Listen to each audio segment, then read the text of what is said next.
$100 da. $100. To'yda san'atkorga necha pul sarflagan bo'lardingiz? Dejurniy sostav uchun.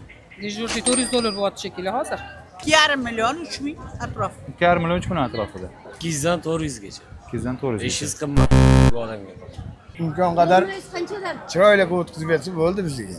Yangiyo'lda to'y mavzusiga jiddiy yondashishadi, ya'niki Yangiyo'l xalqi to'yini nafaqat stullardagi noz-ne'matlarni bekamu ko'z bo'lishini va albatta to'ydagi eng mayda detallardan tortib san'atkor sostavigacha to'liq e'tibor berishadi. Fikrlarni ko'rdingiz, xalq fikrlari asosan pastroq narxga umid qilishmoqda. Abduazim ukamiz bir taklif bilan chiqdilar.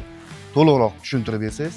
Qaranglar o'rtoqlar, biz 2026-yil may oyidan boshlab 2026-yil dekabrgacha nikoh to'ylarini 3,5 million so'm qilib belgilagandik. Hosiliga yana yengillik bo'lishi uchun kunduzgi xizmatlarni, chalarlarni, sunnat to'ylarni shunga o'xshagan marosimlarni 2,5 million so'm qilib belgilab qo'ydik.